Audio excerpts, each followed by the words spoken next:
the peddler, and Edla said that she did not believe that, or she did not feel that the peddler was once an educated man. And they were discussing, both were discussing about the appearance. So the iron master's daughter, he said this, and he said that it was strange to see that the peddler had been in such hard times and was doubtful whether he had been educated. So, and but hearing this, the iron master clarified that it was due to his bad condition, and he also added that the man would behave differently after getting clean and dressed up.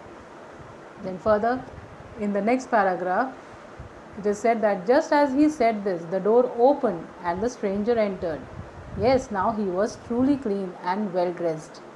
The valet had bathed him, cut his hair, and shaved him. Moreover, he was dressed in a good looking suit of clothes which belonged to the iron master. He wore a white shirt and a starched collar and whole shoes.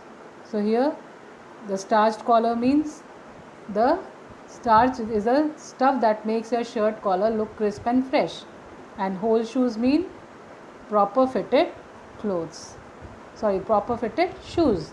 So, in this paragraph, the narrator says that while both father and daughter were discussing about the peddler, he entered the room with the valet, and he was looking clean as he had bathed, and his hair had been cut by the valet.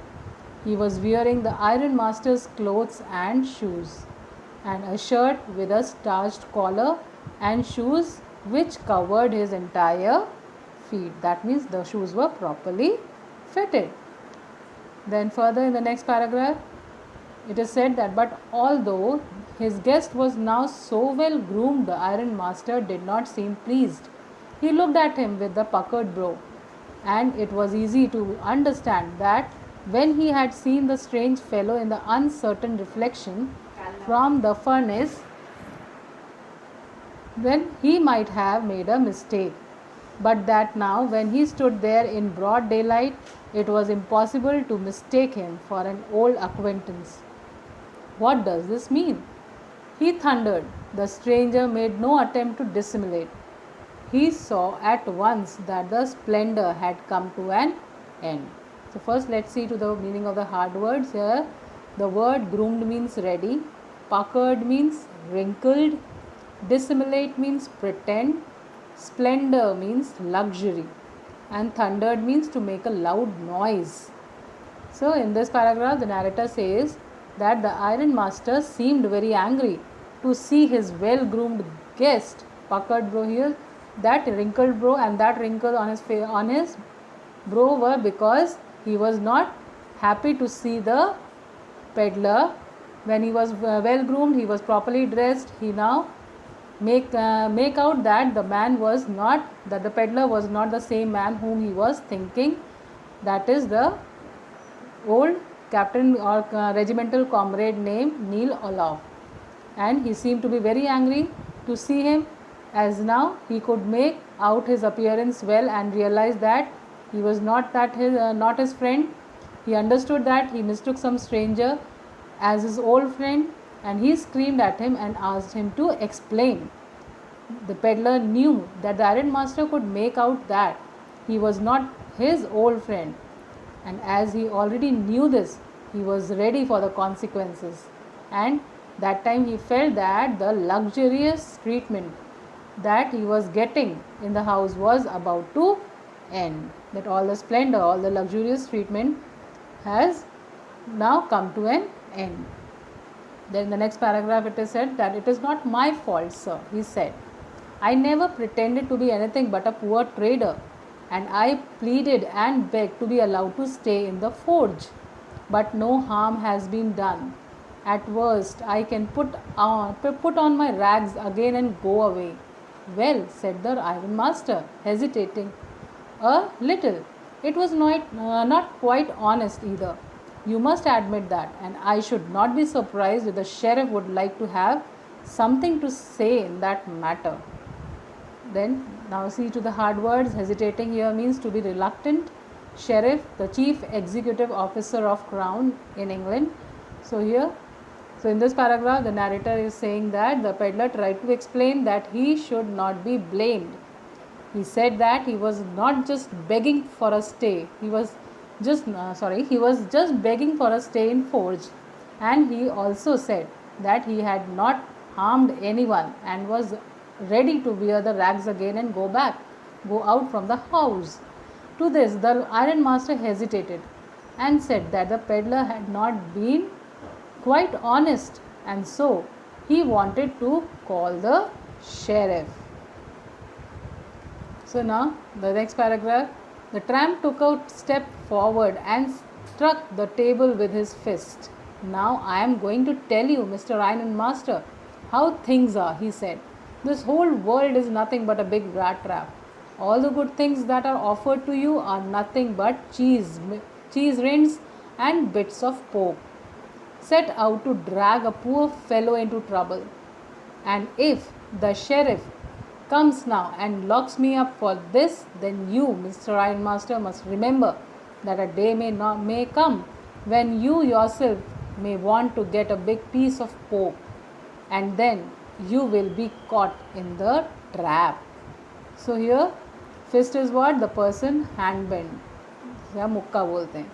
Then here in this paragraph the narrator says the rat trap seller gets so enraged upon hearing about the sheriff that he struck the table very hard with his fist, and he said that this world is a rat trap and all the good things are the bait, but they are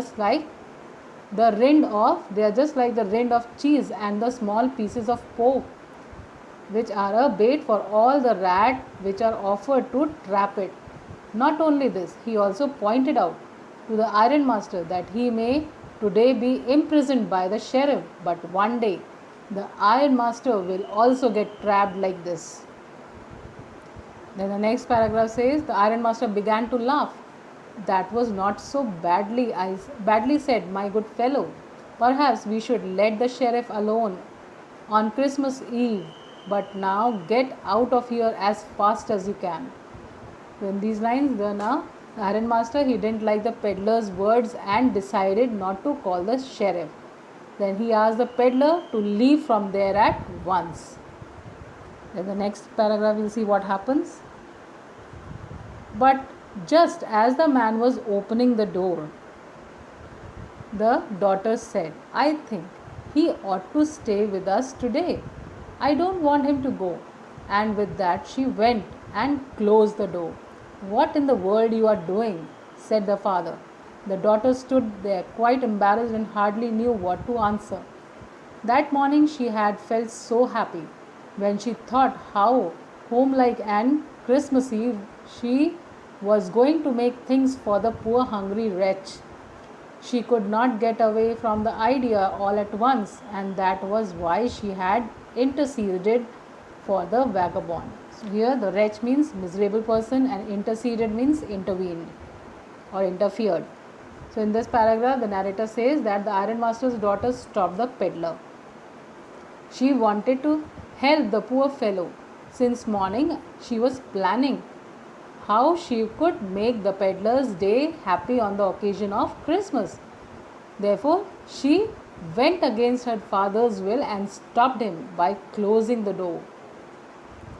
Then, further in the next paragraph, it is said that I am thinking of this stranger here, said the young girl. He walks and walks the whole year long, and there is probably not a single place in the whole world where he is welcome and can feel at home. Wherever he turns, he is chased away. Always he is afraid of being arrested and cross-examined. I should like to have him enjoy a day of peace with us here. Just one in the whole year. The ironmaster mumbled something in his beard. He could not bring himself to oppose her. It was all a mistake, of course, she continued. But anyway, I don't think we ought to chase away a human being whom we have asked to come here and to whom we have promised Christmas cheer. So in these lines now we'll see the humbleness of this girl Edla, that she tried to explain the difficulties faced by the peddler. She said that he did not have any house and he was turned out from wherever he went, and he always kept on running in order to safeguard himself from being arrested.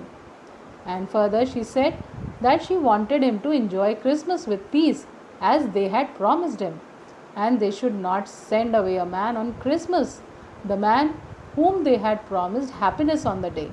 And then the ironmaster was not able to find any answer to go against his daughter, and he agreed with his daughter's wish and let the peddler stay with them and spend the Christmas evening with them.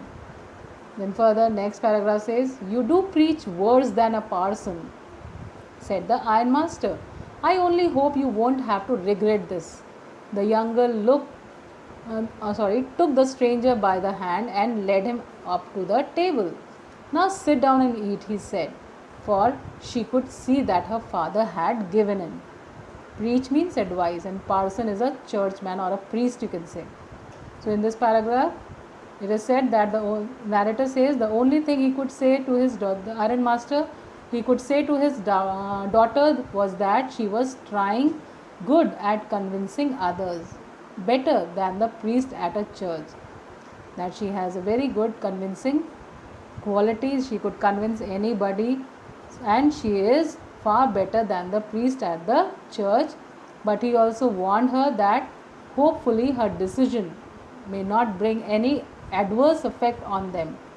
And the girl took the peddler to the table and offered him food. She saw that her father had consented to her wish. Then further, in the next paragraph, it is said that the man with the rat trap said not a word. He only sat down and helped himself to the food. Time after time, he looked at the young girl who had interceded for him. Why had she done it? What could the crazy idea be? So now these were the thoughts that were coming in the peddler's mind. And the peddler, he didn't say any word and started eating, though he was doubtful about her intentions and was wondering why she stopped him. Then further, next paragraph says, after that, Christmas Eve at Ramsdow passed just as it always had. The stranger did not cause any trouble because he did nothing but sleep. The whole forenoon he lay on a sofa in one of the guest rooms and slept at one stretch. At noon they woke him up so that he could have his share of a good Christmas fare, but after that he slept again. It seemed as though for many years he had not been able to sleep as quietly and safely as here at Ramsdow. So in this paragraph, the narrator says that the peddler went to sleep after having food. He did not cause any harm to anyone and lay down on the sofa in the guest house, and he was once woken up in the afternoon, but after having his lunch he again went off to sleep. So he spent the whole day like this by sleeping, and it was like as if he had never got the chance to sleep so peacefully as he had got at this place in the manor house. So the next paragraph says, in the evening when the Christmas tree was lighted, they woke him up again, and he stood for a while in the drawing room, blinking as though the candlelight hurt him. But after that he disappeared again. 2 hours later he was aroused once more. He then had to go down into the dining room and eat the Christmas fish and porridge. In this paragraph, now narrator says in the evening the family woke him as they had to light up the Christmas tree, and he stood there blinking as if he was getting hurt by the bright light of the candles, and he went to sleep again after that. Finally they called him again for the dinner of Christmas fish and porridge. So then next paragraph says, as soon as they got up from the table, he went around to each one present and said thank you and good night. But when he came to the young girl, she gave him to understand that it was her father's intention that the suit which he wore was to be a Christmas present. He did not have to return it, and if he wanted to spend next Christmas Eve in a place where he could rest in peace and be sure that no evil would befall him, he would be welcomed back again. So, this paragraph shows the generosity and the humbleness of that lady. So, in this paragraph, the narrator says that after the dinner was over, the peddler thanked everyone's present. The ironmaster's daughter said that the clothes which were given to him were a Christmas present from her father, and so he could carry them with him. She even invited the peddler to be with her family for the next Christmas Eve and promised that nothing bad would happen to him. Then further, next paragraph says, the man with the rat traps did not answer anything to this. He only stared at the young girl in boundless amazement. The next morning, the ironmaster and his daughter got up in good season to go to the early Christmas service. Their guest was still asleep and they did not disturb him. So, in this paragraph, first we'll see to the hard words. Boundless means limitless, amazement is wonder. So, in this paragraph, the narrator says that the peddler did not have any answer for this and stared at the girl with wonder. And then next day, both ironmaster and daughter went for the Christmas service early in the morning, and they didn't disturb their guest as he was asleep. Then the next paragraph, when at about 10 o'clock they drove back from the church, the young girl sat and hung her head even more dejectedly than usual. At church, she had learned that one of the old crofters of the ironworks had been robbed by a man who went around selling rat traps. Yes, that was a fine fellow you let into the house, said the father. I only wonder how many silver spoons are left in the cupboard by this time. So, here the word dejected means sad. So, in this paragraph, the narrator is saying that both ironmaster and his daughter had come to know that the rat trap seller had stolen money from the old crofter. Then they realized that he was the same man whom they had over as a guest, and the ironmaster said that it was his daughter who insisted to give shelter to a thief and was wondering that how many silver spoons had been stolen by him and how many silver spoons were left there in the house. So, now next paragraph, the wagon had hardly stopped at the front steps when the ironmaster asked the valet whether the stranger was still there. He added that he had heard at church that the man was a thief. The valet answered that the fellow had gone and that he had not taken anything with him at all. On the contrary, he had left behind a little package which Miss Wilkinson was to be kind enough to accept as a Christmas present.